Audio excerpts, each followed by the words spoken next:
बोलो जयकारा बोल मेरे श्री गुरु महाराज की जय। बोलो सांचे दरबार की जय। बोलो श्री आनंदपुर वासी भगवान की जय। बोलो नंगली निवासी भगवान की जय। श्री श्री 108 श्री परमहंस सतगुरुदेव जी, श्री तृतीय पातशाही जी महाराज, श्री श्री 108 श्री परमहंस सतगुरुदेव जी, श्री स्वामी वैराग्यानंद जी महाराज जी, श्री तीसरी पातशाही जी की एक उच्च कोटि के महापुरुष संत शिरोमणि पूर्व तत्ववेता वीर कर्म योगी अवतारी विभूति थे। आपने संसार में वह आदर्श स्थापित किया जिसका प्रमाण संसार में नहीं मिलता। वैसे तो गुरु शब्द की महिमा अवर्णनीय है, किंतु आपकी महिमा का कोई कहाँ तक वर्णन करे। आपने जिन सिद्धांतों को अपनाया, जिस आदर्श को दिखाया, वह सबके सम्मुख दिनकर के समान प्रकट है। साधन अभ्यास के साथ साथ निष्काम कर्म योग का पान करना आपके जीवन का विशेष आदर्श था। जनसाधारण के जीवन स्तर को दैहिक तथा आत्मिक दृष्टि से ऊंचा उठाना आपका ध्येय था। मानुष जीवन के सर्वांगीण विकास को आप विशेष महत्व प्रदान करते थे, अर्थात शारीरिक, मानसिक, बौद्धिक एवं आध्यात्मिक उन्नति समान रूप से विकसित हो। इतिहास में ऐसा प्रमाण अति कठिनता से मिलता है कि किसी युग में परोपकार, जन कल्याण, त्याग, वैराग्य का ऐसा महत्वपूर्ण कार्य हुआ हो। सिद्धांत के अनुसार एक मनुष्य जिन नियमों को मान्यता प्रदान करता है, जिन सिद्धांतों में विश्वास रखता है, वे तभी ठीक हो सकते हैं जब स्वयं उन पर आचरण करता है। यदि उसने स्वयं इन नियमों व सिद्धांतों को जीवन में नहीं ढाला तो उसके सब सिद्धांत थोथे हैं, नियम निरर्थक है। परम संत श्री कबीर साहिब जी ने भी लिखा है, यह करनी का भेद है नाही बुद्धि विचार, कथनी छाड़ी करनी करे तो कुछ पावे सार। प्रकृति का यह अटल नियम है कि प्रत्येक कार्य को उसने किसी सिद्धांत व नियम में बांधा हुआ है। इसके अनुसार आचरण मनुष्य के प्रति प्रतिभाशाली उपदेशों से कहीं अधिक प्रभावशाली है। आपने अपने आचरण से सारे संसार में क्रांति ला दी। जन जन के हृदय में वैराग्य, त्याग, परमार्थ तथा कर्म योग की वह सुगंधित पावन भर दी, जिससे प्रत्येक गुरु भक्ति के अभिलाषी का जीवन सफल हो गया। आपने विदेही जनक का उपदेश देकर सबको विदेह बनाने का प्रयत्न किया। जो भी आपकी पावन संगति में आया, जिन प्रेमियों ने आपकी श्री छवि को निहारा, अमृत तुल्य पावन वचनों का पान किया, वही इस आनंद का अनुभव कर सकते हैं। भंवरे से पूछिए उसे फूलों से क्या रस मिलता है। वह अपनी मस्ती में फूल के मकरंद को पीने में मस्त है। उसे क्या परवाह किसी की कि किसी को कुछ बताए। वह तो मस्ती में इतना लीन है कि पुष्प के बंद हो जाने पर भी उसे खबर नहीं। पतंगे से पूछिए कि क्षमा पर मर मिटने का क्या आनंद है। बस जिसे एक रस का आनंद आ गया, वह बताए कैसे। उसे समय ही कहाँ है बताने के लिए। इसी प्रकार ही आपकी सुंदर क्रांति युक्त उषा की प्रफुल्लित लालिमा के समान जबकि नील गगन स्वर्णिम आभा से आलोकित होता है, ऐसी दिव्य सुषमा का श्री दर्शन करने से तथा श्री मुख से अमृत प्रवचन श्रवण करने से हृदय में भक्ति प्राप्त करने की तरंगे स्वतः लहराने लगती हैं। उस प्रेमी भक्ति के पुष्प का रस अकथनीय है। यह वह मधुर अमृत है जिसका केवल अनुभव किया जा सकता है, वर्णन नहीं। आपने वह प्रेम भक्ति की धारा बहाई जिसमें मंजन कर प्रेमियों ने परम शांति, नित्य सुख और शाश्वत आनंद का आस्वादन लिया। नारद भक्ति सूत्र के 5वें सूत्र में भी कहा है कि इस प्रेम स्वरूपा भक्ति को पा लेने से मनुष्य को किसी वस्तु की इच्छा नहीं रह जाती। ना वह शोक करता है, ना ही द्वेष करता है, ना किसी वस्तु में आसक्त रहता है, ना ही वह विषय भोगों की प्राप्ति में उत्साह करता है। आपने ऐसी अमूल्य निधि ही प्रेमियों को प्रदान की है, जिसको पाकर संसार की झिलमिलाती माया उन्हें धूल दिखाई देती है। संसार जिन विषय वासना विलासों भोगेश्वरों के पीछे दिन रात मदमत हुआ फिरता है और कुछ प्राप्त नहीं कर सकता, गुरुमुखों के पीछे वही सुख सामग्री स्वयं दौड़े आती है। परंतु गुरु भक्ति, प्रेम भक्ति रूपी चिंतामणि को प्राप्त कर इन सब को ठुकरा देते हैं। आपने जन साधारण तक इस संदेश को पहुंचाने का प्रयत्न किया। अति इश्क में तू खुद को मिटा के देख कि गुमशुदी में जीने का क्या लुफ्त है। मेरे साकी का मया खाना सदा आबाद रहता है, पीले 2 घूंट उससे सदा दिल शाद रहता है। अर्थात जीव, तू प्रेम अग्नि में अपने आप को जला दे। जब तेरा आपा भाव मिट जाएगा तब तुझे उस आनंद का पता चलेगा कि वह आनंद क्या है। इस प्रेम रूपी सुरा शराब की धारा तो हर समय बह रही है, उससे 2 घूंट पीकर देख कि कैसे दिल सदा प्रसन्न रहता है। यह संदेश दिया आपने सर्वसाधारण को भी, जिससे सभी इस अमृत के स्तोत्र में गोता लगाकर अमर हो जाएं। मनुष्य की बुद्धि असमंजस में पड़ जाती है कि आपको द्वापर के लीलाधारी श्री कृष्णचंद्र जी महाराज कहें या त्रेता के मर्यादा पुरुषोत्तम श्री रामचंद्र जी महाराज, साधन लीन बुद्ध कहें अथवा परमार्थ पथ का दिनकर। कुछ भी समझ में नहीं आता कि क्या उपमा दें। आपने वे अनुपम लीलाएं की जिनके रहस्यों को हृदय की गहराइयों से सोचने पर भी समझ में नहीं आ सकती। वे मर्यादाएं बांधी जिससे पराबुद्धि की विशेषता स्पष्ट झलकती है। सत्य नाम का ऐसा अमृत पिलाया कि जन जन को भूल ही गया कि हम कली काल में निवास कर रहे हैं या कि सत्य युग में। आपने समझाया कि हठ योग, क्रिया योग, साधन योग या कर्मकांड की गुत्थियों में उलझे रहने से जीवन निरुद्देश्य तथा लाभ रहित बनकर रह जाता है। आपने सुरत शब्द योग अथवा राज योग को ही सर्वोत्तम योग बतलाया, जिससे जीवन को पूर्ण रूप से सफल कहा जा सकता है। आपने सबके लिए गीता के निम्न उपदेश को आवश्यक बताया कि हे अर्जुन, ना तो बहुत खाने वाले का योग सिद्ध होता है, ना ही बिल्कुल खाने वाले का, ना अति शयन करने वाले का, ना ही अत्यंत जागने वाले का योग सिद्ध होता है, परंतु दुखों क्लेशों को हराने वाले योग तो यथा योग्य आहार और विहार करने वाले का यथा योग्य जागने और शयन करने वाले का सिद्ध होता है।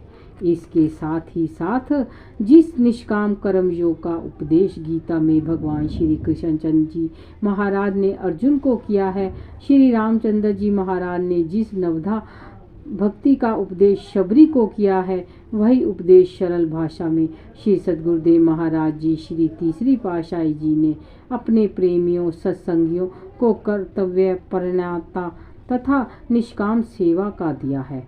आप तप, प्रेम, भक्ति, पवित्रता एवं सदाचार की साक्षात मूर्ति थे। त्याग एवं वैराग्य आपके जीवन का मुख्य अंग था। निष्काम भावपूर्ण कर्म करते रहना आपका प्रमुख सिद्धांत था। संस्कारी जीवों को आत्मिक तथा भौतिक दोनों स्तरों से उन्नत करना आपका ध्येय था। आपके कर्म प्रधान जीवन की रहनी सहनी, गंभीर प्रकृति, सद्व्यवहार, मधुर भाषण, सरल स्वभाव का गहरा प्रभाव सभी शिष्यों, सेवकों और सत्संगियों पर पूर्ण रूप से पड़ा। आपके कार्यशील स्वभाव से सभी अनायास ही खिंचे चले आते। आपकी वाणी में ऐसा जादू था कि एक प्रवचन से सभी मंत्र मुग्ध हो जाते, दिशाएं झूमने लगती, प्रकृति स्तब्ध सी हो जाती, प्रेम का सागर उन्मत्त हो उठता, हृदय प्रसन्नता तथा आनंद की पयोनिधि समुद्र में तरंगित होने लगता। जो एक बार भी आपकी ओर आकृष्ट हुआ, वह तार से बंधी हुई कठपुतली के समान खिंचा चला जाता। आपने सर्व हृदय विजयी चुंबकीय आकर्षण शक्ति, मल्य पवन की सुगंधी भर देने का गुण, स्वयं पारस सम काया पलटने का गुण विद्यमान था। जैसे मल्यगिरी पर अबनूस, सोघान, चीड़ आदि वृक्ष होते हैं। जब वायु चलती है तो आसपास के सभी वृक्ष उसकी सुगंधि से चंदन रूप बन जाते हैं। उनमें से भी चंदन की सुगंधि आने लगती है और उस चंदन के भाव वह लकड़ी भी बिकनी आरंभ हो जाती है। उस एक वृक्ष ने सब वृक्षों में वह सुगंधि भर दी तो संपूर्ण पर्वत मल्लयगिरी के शुभ नाम से संबोधित हो गया।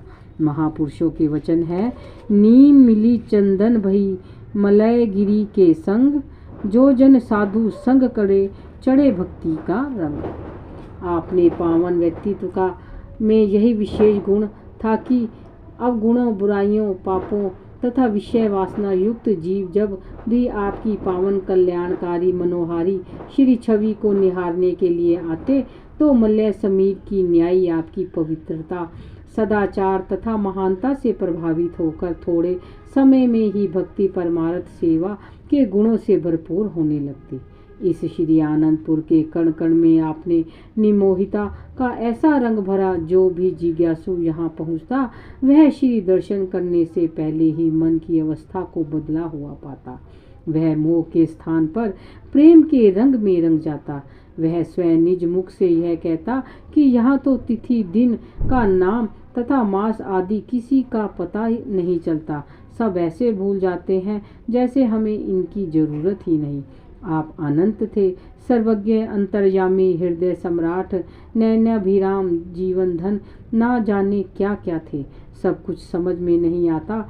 कभी तो लीलाधारी बनकर लीला करते, कभी गुरु रूप धारण कर उपासना करवाते, कभी माता पिता बनकर दैहिक आवश्यकताओं की पूर्ति के लिए स्वयं प्रबंधक बन जाते, तो कभी आत्मज्ञान के आंतरिक मार्ग का उपदेश देकर योगेश्वर बन जाते। आपने कैसे प्रेमी हृदयों पर शासन किया, इसका विस्तार समुद्र को नापने की न्याय बताना कठिन है। जैसे श्री कृष्णचंद्र जी महाराज ने भगवत गीता में अनेक प्रकार के योगों का वर्णन किया है। अर्जुन ने विनय की, प्रभु इतना ज्ञान सुनने पर मेरी बुद्धि चकरा सी गई है, मुझे समझ नहीं आता कि क्या करूं, किस योग को अपनाऊं। तब श्री कृष्णचंद्र जी महाराज ने उत्तम मार्ग दिखाया कि इस मार्ग को अपनाओ। जो करे सो मेरी खातिर, जो धरे मेरे लिए, सादगी में मेरा आशिक क्या गजब होशियार है। हो मोहब्बत उसको उनसे जिनको मैं पैदा करूं, बेतमा हो बेगजब हो वह जब वह मेरा यार है। मुझसे चाहे मुझको और मेरी परतिश में रहे, दूसरी सूरत में जब देखो जभी बेजार है। जो बताना था बताया, देख क्या बाकी रहा, एक नुक्ता है जो तेरे हक में अब दरकार है। तर्क कर सब मिलते ले मुझे अकेले की पना, यह मेरा जिम्मा है अर्जुन तेरा बेड़ा पार है। आपने यही कुछ उपदेश दिया। आप पर प्राय फरमाया करते थे कि सब ख्यालों को श्री सद्गुरुदेव जी की आज्ञा में केंद्रित करो, फिर लोक परलोक की चिंता की कोई आवश्यकता ही नहीं। आपने ये प्रवचन स्पष्ट फरमाए कि जो कुछ ख्याल किया जाता है वैसा ही इंसान बन जाता है। जैसा निश्चय किया जाए वही होता है। चाहे कमज़ोर ख्यालों की तरक्की दी जाए, चाहे अच्छे ख्यालों को ग्रहण किया जाए, दोनों को मजबूती मिल सकती है, नतीजा अलग अलग होगा। अब आप सभी क्या बनना चाहते हो? सेवक का दर्जा बहुत ऊंचा है। दुनिया में कोई भी बड़े से बड़ा आदमी भी सेवक से ऊंचा नहीं है, चाहे राजा महाराजा ही क्यों ना हो। जैसे श्री रामचंद्र जी महाराज ने श्री रामायण में सेवकों का दर्जा ज्ञान विज्ञानी से भी ऊंचा बताया है। पुनि पुनि सत्य कहो तो ही पाई, मोहि सेवक सम प्रिय कहु नाई। भक्तिवंत अति नीचहु प्राणी, मोहि परम प्रिय असमन बाणी। बस अगर एक सद्गुरु की सेवा करोगे तो बाकी हर किसी की गुलामी से आज़ाद हो जाओगे, वरन काल और माया की गुलामी करनी पड़ेगी। इसके विपरीत केवल सद्गुरु की सेवा करने से काल माया काम क्रोध आदि की गुलामी से छूट जाओगे। सद्गुरु की एक आज्ञा के बंधन में रहने से लाखों बंधनों से छुटकारा मिलता है, आज़ादी मिलती है। वास्तव में सेवक ना सुख चाहता है, ना मान, ना इज्जत, ना आराम, ना बड़ाई, कुछ भी नहीं चाहता। लेकिन सद्गुरु का सेवक होने के नाते सब सुख उसके पीछे पीछे फिरते हैं। सेवक को अंदरूनी सुख व शांति हद से ज़्यादा होती है। बस ऐसे ख्यालों को अपने दिल में पक्का करो। कमज़ोर ख्यालों को दिल में स्थान ना दो। नीचे दर्जे में और कमज़ोर ख्यालों की कदर व कीमत नहीं है। किसी के लिए बुरा ना कहो, चाहे वह बुरा हो। अगर वह बुरा है तो अपने अंदर बुरे ख्याल क्यों जमा करते हो? अगर वह अच्छा है तो उसे बुरा कहकर तुम स्वयं क्यों बुरे बनते हो? हमारी आज्ञा है कि सब ओर से ख्यालों को हटाकर केवल श्री सद्गुरु जी की आज्ञा व प्रसन्नता में ख्यालों का रुख मोड़ दो। हमेशा सद्गुरु की सेवा में दिल व जान से समय खर्च करो। यदि सद्गुरु की सेवा का शौक, श्रद्धा व प्रेम से करोगे तो समय का पूरा पूरा लाभ प्राप्त करोगे। इस प्रकार की सेवा ऊंचे स्तर की सेवा है। उन्नति की ओर पग बढ़ाओ, लक्ष्य की प्राप्ति करो, स्वयं हो जाएगी। श्री परमहंस सद्गुरुदेव जी श्री तीसरी पातशाही जी ने निराले ढंग से जिज्ञासुओं को आकृष्ट किया। आपने सेवकों को सद्गुरु आज्ञा, सद्गुरु सेवा तथा भक्ति की प्राप्ति के सरल तथा उत्तम साधन दर्शाया। जन कल्याण हेतु प्रेम दया करुणा के भंडारी बनकर जन जन को इस सत्संग रूपी पावन भगीरथी में मंजन कराया तथा शरणागतों को स्वावलंबी कर्मयोगी बनने का निराला ढंग बताया।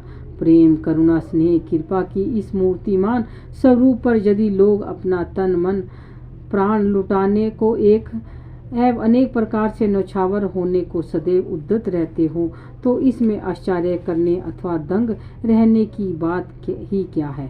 आप स्वयं निज मुख से फरमाते थे, हमने भी जो कुछ प्राप्त किया है वह सब गुरु सेवा से ही प्राप्त किया है। सेवा अधिभौतिक अधिदेहिक आध्यात्मिक रोगों की औषध है। जो सद्गुरु आज्ञा करे जीव उसको अपनी संप्रदा समझकर उन वचनों पर प्राणपण से जुट जाए तो कौन सी ऐसी शक्ति है जो उसके सम्मुख ना झुकेगी। अर्थात समस्त शक्तियाँ सद्गुरु के सेवक के समक्ष हाथ बांधे खड़ी है। इसी कथन की पुष्टि आपने भी ही की थी। हर की खिदमत करद ओ मखदूम शुद्ध, हर की खुदरा दीद ओ महरूम शुद्ध। शेख सादी साहिब जी का कथन है कि जिसने भी सेवा की वह मालिक बन गया, जिसने अपने आप को देखा वह कोरा रह गया। अर्थात जिसने भी संत महापुरुषों की सेवा की वह संसार के लिए पूजनीय बन गया।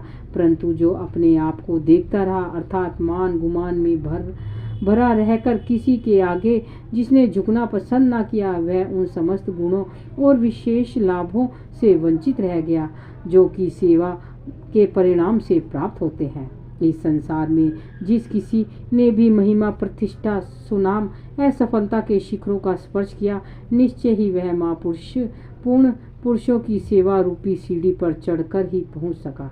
प्रत्येक कठिनाई को और विषम घाटी को उसने हंस हंस कर पार किया। दुख सुख में उसने एक रस रहकर जीवन के ध्येय को प्राप्त किया। जैसे कि श्री श्री 108 श्री सद्गुरुदेव महाराज जी श्री तीसरी पातशाही जी ने उच्च जीवन की झलकियों से हमें ज्ञात होता है। आपने श्री श्री 108 श्री सद्गुरुदेव महाराज जी श्री दूसरी पातशाही जी की प्रत्येक मौज एवं आज्ञा को आपने को ढाला। प्रत्येक कर्तव्य को आपने प्राणपन से निभाया।